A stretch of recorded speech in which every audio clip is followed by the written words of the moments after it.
We're back on the Fans View, KAZI, 88.7 Travis Kent, Douglas, Washington, Corey Mose from KVU 24, Jay Hunt on the board, and we got a very special guest coming up right now. We've got him on the line. The head coach of our Austin Spurs play out at the Cedar Park Center. If you haven't been out to a game, you need to get out to one. Coach Will Voigt. Coach, appreciate you joining us. Yeah, thanks for having me, guys. Awesome. So you've got let's talk a little bit about your background first, then we're going to talk about your Spurs. All right. First of all, some NBA experience. By the way, a little Austin experience as an assistant with Rick Barnes. I'm going to give you credit for the development of T.J. Ford. If that's okay. I'll take all of it. And a lot of overseas experience as well. I'd love to hear your take as the NBA obviously has become a worldwide sport. Would love to hear your thoughts from the coaching perspective of the development of overseas players and how that has made the world game of basketball stronger. Yeah, well, shoot, where do you want me to start? There are a lot of things to cover. Yeah, sorry about it. I'm not really narrowing it down for you, but you know we got when you have Luka Doncic come in, obviously we're seeing the MVP won nearly every other year by a foreign player. The game of basketball in the last 20 years has changed so much, and I just think it's a testament to the popularity of the game. One. And the strength of the coaching and the strength of the development of overseas players. Yeah, well, it's it's a different model, and you got to go back all the way to the Dream Team. Obviously that Olympic team kind of sparked the interest of basketball throughout the world. And I think to their credit, these countries had to figure out ways to gain competitive advantages. One of the things that we're fortunate to have here is just a big pool of players to choose from. And in a lot of ways, in the U.S., our development to the highest level is kind of a game of attrition. So, we just play and play and play and play, starts in AAU, and basically the best players just kind of continue to survive and move on. But if you're, let's say you're Serbia, you're a country of 5 million people, how are you going to be competitive? And it's really the opposite approach. So you can't just wait for the cream of the crop to rise. You have to be very intentional about how you're developing, and then also make sure that you keep as many players participating for as long as possible, right? So like the notion of tryouts and cutting and that kind of stuff would be crazy to these other countries. So they really go about it a completely different way. And I think you're seeing the benefits of that. So in their mind, if a player shows up and is interested in basketball, then they are committed to that player for as long as that player wants to be a basketball player. So I think when you're playing that long game, then the development really changes. So that's how a Jokic can develop ball handling and passing skills and shooting skills and all these things, because he's not in a survival mode where, I'm 11 years old. I could be down on the block, or otherwise, I'm not good enough as the guard right now, and I'm going to get cut, and I'm not going to make this team. So, I think that approach ends up, admittedly with more skilled players, and I think now, you're seeing that. And I don't think that's a trend that's going to continue. Like you said, talking about the top players in the NBA, and the majority are not from the U.S.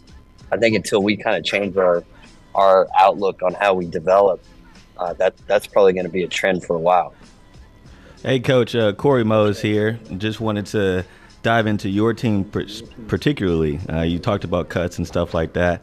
Yesterday, I made a tough decision waiving Jabari Rice, but then also picking up a great player in David Duke Jr. And so just talk to me and walk me through that decision to waive Jabari and how tough that was, knowing that, you know, Austin kid went to UT, but then also acquiring a talent like David Duke. What does that do for the team? Yeah, well, you know, we're gonna find out. So we're heading to our shoot around right now. He joined us last night, so we're gonna try to throw as many things as possible at him, see what sticks. But you know, the G League is a very fluid situation for all these guys. So, you know, whether it's call ups or, you know, trades, releases, whatever it might be. You know, my focus is just to work with the guys that we had and try to develop them the best that we can, and, you know, trust our front office and the decisions that they make in terms of how they're putting our roster together. You know, I can tell you, having watched film on David and met with him, you know, you already mentioned him. I mean, he's a high-level basketball player. You know, he was great last year with Long Island. Picked up where he left off this year with Delaware, and you know, handling a lot more point guard duties with them this season. So, you know, as you said, we're getting a really high level guy, you know, a competitor who plays hard on both ends of the ball, and you know, hopefully he can help elevate our group. Hey, Coach, Douglas Washington here. Coach, for the listeners, I want them to be as excited as I am, and I want them to come out, fill the stands, because, Coach, I'd like for you to talk about Sandro Mamukelashvili. Coach, against Texas, him dropping 34 points, 23 boards, taking 13 three-pointers, making 5 of them. What a talent. Coach, what can you tell us about Sandro? Wow. Well, first of all, credit to you for pronouncing his last name correctly. That's not an easy one. I just go by Mamu to save myself the trouble. Yeah, no, he was phenomenal, and you know, that's really what we're here for. You know, give those guys opportunities to come up with us and, you know, find a rhythm, develop their games. So I think credit to him. Like, he, you know, first of all, he requested that he join us. You know, I think that speaks volumes about him, that, you know, he just wanted to play, and he wanted to get those reps in live action. And to be honest, there's a lot of young players, and they're just kind of all about that NBA life, and they wouldn't have done that. So I think it starts there.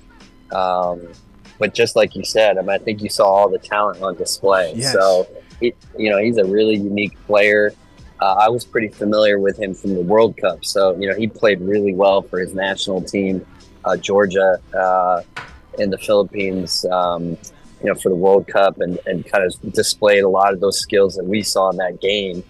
And, you know, I mean, that you always hope as a coach that you can say, you know, hey, we had him then. And, yeah, you know, I don't know if one game is going to be the trigger point for him, but like you said, you got to see it all on display, and hopefully that's something that he can translate to the NBA. Coach, you were talking about, as Corey was asking about David Duke coming in, and you talked about being overseas and U.S. player development and a lot of different things. Coaching in the G League, there's a lot of transactions. You're going to coach a lot of players every year. Foreign, U.S. You're going to, a lot of guys, you're going to have very limited tape on. You're going to be laying eyes on them on a off day practice or a shoot around. Talk a little bit about the challenges and why you embrace the challenge of coaching at the G League level. Yeah, I mean, it's unique for sure, and you know, if you look at my coaching career, I think a lot of it has been similar, where whether it's a national team, whether it's, you know, taking over a European pro team mid-season, it's about adjusting on the fly. And, you know, I know that that's helped me from a coaching standpoint tremendously, right? That, you know, I'm not applying a system to just anybody that comes in the door. It's about figuring out each individual, each team, what's going to work best for them. How do you put them in a position to succeed? How do you help them develop? And so, you know, that's really what the G League's all about. You know, like you said, guys guys come and go so much that you're constantly, I think, shuffling and identifying what group can play well together. What are the certain things that for that that group is a fit, and maybe a different group of guys needs different things. So at the end of the day, I do think coaches is about servant leadership. I think you really got to identify how you help people. I think the fact that so many different people come through your door in a G League season, it's a great thing from a coaching standpoint. And on that note, Coach, I just want to kind of dive into what that day-to-day looks like when you do get a player maybe 24 hours before a game, or even like the day of a game, he comes in. How do you adjust on the fly like that? What's the game plan for you when you try to formulate this offense around new players that are coming in less than 24 hours before a game? Yeah, well, let me take you through the current situation. Mm-hmm. So, I got a call about 11:30 at night saying that we had made a transaction, and so I immediately dove into film on David and tried to up to speed as best on his game and his strengths and how to best use them. We got on a plane the next morning, as did he, and he arrived here I think about 7:30, 8 o'clock at night last night. Spent about an hour with him, getting to know him, and kind of touching on some basketball things for him, so he could have at least a little bit of a comfort level. And then, as we speak, I'm on the bus heading to shoot around, and we're gonna, spend that hour now going over the things that we showed on film, and hopefully give him enough comfort level that he can come in and be productive for us tonight. So that conversation was over the phone? Sorry to cut you off. Just trying to get some clarification. With David? Yeah. No, he's here. So he arrived last night. So when he got to our hotel, I met with him in person. Gotcha. Yeah. But to your point, you're adapting quickly and as best as you can, and credit to these players too, right? That he had to pack up everything he owns, jump on a plane, head to a new team, and we'll be lacing them up for us tonight. So these guys, these guys deserve a lot of credit and their fortitude to kind of manage these things. Coach Douglas, again, this is a two-faceted question about the challenges. So I'd like to talk to you about, and unfortunately, Coach, I'm going to ask you about the challenges of a team that's in the league with you, Mexico City. So I'm curious about the challenges of playing them with this is a whole nother demographic. This is a whole nother country. And then I'd like to talk about the challenges of playing that team, because that roster, you got the Manimal, you got Kenneth Fareed on that, you got Michael Carter Williams, you got Juan Toscano Anderson who was in the NBA. You got some NBA players on that roster. That's a challenge. So could you talk about those two challenges? Sorry, guys, I cut out okay. in the beginning part of that. I caught the NBA part, but I missed the first part. Could you repeat that? Yeah, so the first challenge, I was hoping that you could elaborate on the distance, Mexico City, a whole nother country. So that challenge, and then the challenge of that team and their roster with those NBA players. And I didn't mention them off. I'm sure you're familiar, but I was always a fan of the Manimal. So seeing Kenneth Fareed there and he's still playing ball, he's still that athletic creature. But what could you say about those two challenges, Coach? Yeah. Well, first of all, credit to them. Great team, experienced team. You touched on it. NBA level players. I mean, Juan Toscano, I understand, just signed with Sacramento for the year. So, that gives you an idea. Gets him out of there. Yeah. But yeah, I mean, honestly, it was that was a hard one for us, and that is part of the, what makes it tough in the G League. So we played that the night before. We were on a bus at 4 a.m. To catch a flight that morning, and so as players, I mean, shoot, even as coaches, it takes a while to kind of come down from the adrenaline after a game. So, you know, I don't know about the players, but you know, just myself, I don't think I went to sleep until probably 1:30, and you know, I'm up 2 hours later. Yeah. So, you know, everybody's heading into it sleep deprived, and then you add to that, you know, Mexico City is at 7,000 feet above sea level. 68 Olympics. Yeah. So we unfortunately were living it. You know, it was tough. So that first game, it was like we were running in mud, and we played a really good team. And then, you know, we had 2 games there, and we started to get our legs a little bit in that second game, and then of course we're right back on a plane and you know, heading back to the US for the next one. So that is the challenge of the G League. You know, sometimes the travel can be difficult, and especially when you run into a great team like that. Okay. And since we're on the topic of other teams around the league, I want to discuss the conversation around the G League Ignite, and how do you see, from your perspective, that organization helping out young high school kids so they don't have to go to college, and what are your thoughts on that whole program over there, and what the NBA is trying to do for high schoolers? Yeah, I mean, I think, you know, obviously with Scoot and, you know, his success, and it's just going to get bigger and bigger.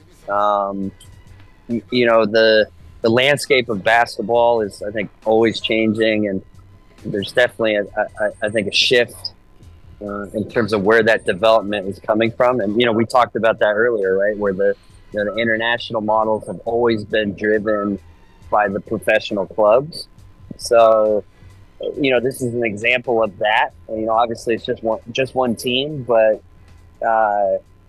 I think it's great what they're doing, and you know, it could be interesting to see as we move forward. So, you know, for example, in Europe, it'd be like as if the San Antonio Spurs controlled the development of every youth player in the area. You know, so so rather than AAU, high school, college, it's kind of all in the umbrella of the pro team. So, and that's how everywhere else in the world does it. You know, we're the only place in the world where it's kind of fragmented. Why do you think that is? So I think, you know, it's a great question. I think, you know, obviously for us, college athletics holds a special place that it just doesn't really. Outside of the Philippines, there's no other place in the world that I think embraces college athletics. So I think there's that component that has to be factored, and you know, obviously there's money involved there. Yeah. But you know, I think the G League Ignite shows what can be done. You know, so it's a professional setting for these kids, and you're seeing, you know, more and more players coming out of it. Obviously, we have them in CD Sissoko, and I think it's, you know, it's a great avenue for these young players to develop and, you know, hopefully become great NBA players. Coach, I know you want to hear when I'm coming to a game. I'm coming on December 28th. That's not just for you, Coach. That's for our listeners. Because, Coach, I know you want to know why I'm coming. Now, I used to live in L.A. The Lakers are coming. And, Coach, I'm told that at that game, Scottie Pippen's going to be there. Shaq's going to be there. Even a guy named King Louie is going to be there. So, so December 28th, I'm in the building. I mean, it's got to be pretty funny. But, Coach, what can you say, aside from me trying my best to get more people to come? Because I've enjoyed all the games I go to. I love coming over to watch the Spurs. Coach, how else could we get our listeners, our local and surrounding areas, excited to come in case those names didn't sell them? How do we get them out? Well, shoot, we gotta get you on a microphone first of all. So, no, I think to me, I think what makes it special is, you know, you can look back, and whether it's, you know, Keldon Johnson or, you know, whoever you want it to be, like they're watching players that are going to go on to become really great NBA players. Yeah. And the difference is, you know, when they're NBA stars, unless you have a lot of money, sitting that close to them, having access to them, getting to know them as people, like that's just not going to happen. And so I think what makes Austin so unique is, a family has the opportunity to see these guys up close and to generally get to know them, and I think that's what's great. And especially in our organization where community is such a priority, but you can develop like genuine relationships with these guys. And in a lot of ways they need it, like they're young and they need a support system as well. So it's so unique in that sense. So that's where I would encourage everybody. You're going to see players, and 5 years from now, you can be like, man, you remember when we had Sidi Sissoko over for dinner, and like he's playing in an All-Star NBA All-Star game right now, like it could be that. And so, I think in terms of affordable family entertainment, there is just such a unique experience, and we've seen it. We've got some young kids who now show up at our practices and help rebound for us before the practice, and it's just a level of access that you could never have with an NBA team. Well, that teed things up perfectly, because coming up after the break, we've got a family 4-pack of tickets we're going to give away for Sunday's game against the hated Rio Grande Valley Vipers. So we've got that coming up. So after the break, we're going to have a trivia question. We'll get some tickets to some fans to go out and watch the Austin Spurs in Rio Grande Valley on Sunday. But Coach, I want to ask you real quickly, but before we let you go and actually get your team prepared to play, but that is, the Austin Spurs organization has a great history. Obviously, the late great Dennis Johnson, Quinn Snyder has come through as the coach. Right now, you're here as well as the general manager, Brent Barry, and tell me a little bit about working with Brent Barry, and the Barry name in basketball is pretty large. So talk a little bit about that and what that's meant for the organization. Bones. Well, first and foremost, Brent is a fantastic human being, and also a really interesting guy. So before we dive into all the basketball stuff, he taught himself how to play guitar as an adult. Wow. He's got a rock band that performs. He can do magic tricks at the dinner table. Like, this is a well-rounded individual that goes well beyond basketball. But certainly you touched on it. I mean, his experience as a player, having been around the game for so long, is such a great asset for our organization. I think for the players, there's a automatic credibility that he has, and his ability to, pull a guy aside and give pointers and help them navigate life in the G League, I think is invaluable. And even for myself, just being able to kind of spitball ideas on him, kind of tap into his experience and the coaches he's played for, has been really helpful for me. So, we're lucky to have him a part of our organization, and obviously you touched on it. His name and family name carries a lot of weight, but he himself I think is doing a tremendous job. So why haven't we seen Brent's band at halftime? Can we get that? Hey, you know what? I have asked the same thing. So okay. Stay on it. We need a halftime show from Brent's band. If he's not coming from the free throw line, I don't want it, Coach. That's it. Coach, I love it. The access that you're referring to, I'm there at a game in front of my family. My wife didn't know who he was, but only a 1996 slam dunk winner. I approached him and had a conversation. He was approachable. So you were talking access to the players. You got to sell Brent Barry to our listeners too, because he had a conversation with me. He didn't know who I was. I'm 5'5", He could have like, get out of here, little man. Yeah, you didn't have to share that. No, is it 6'7", standing next to 5'5"? My wife had jokes about that, but it was so he's approachable. He's a nice guy because you started with off the court. So I just wanted to say that too. Is he didn't know me. And I appreciated the quick talk. He didn't seem like he was trying to brush me off and hurry up and run off to the side. So there's that kind of access and coolness about him as well. But the other thing I wanted to ask, Coach, is I need this juicy stuff, Coach. Does he have a picture of him in the dunk contest, in the warm-ups, skying from the free throw line? Is that in his office? And is it blown up? I feel like to be honest, he is extremely humble about all of it. And you sound disappointed. Yeah, I am. Well, I will share a little tidbit. So we have a group text chat, and I threw in. The other thing you got to remember is that he did the crip walk after. West Side. He's an LA Clippers. I mean, you gotta Snoop Dogg approved. You gotta give it to the fans. Yeah, so I threw that video into the group chat, and it was like crickets, like no response from anybody. So I learned my lesson there.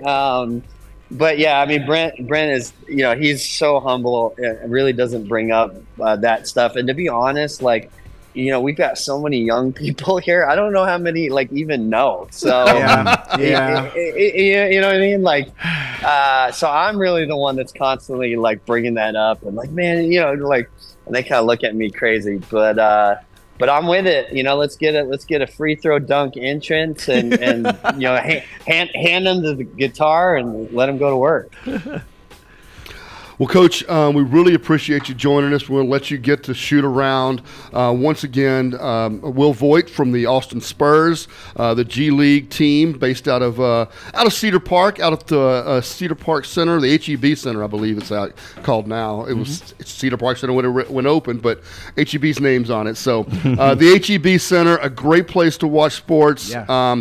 Get out there, support the Spurs. And like I said, coming up just after the break, after the top of the hour, we're going to have a trivia question. A family 4-pack to head out and go watch Austin and the Rio Grande Valley Vipers play this weekend on Sunday out at the HEB Center. So, Coach, good luck to you and your team. We appreciate you coming on with us.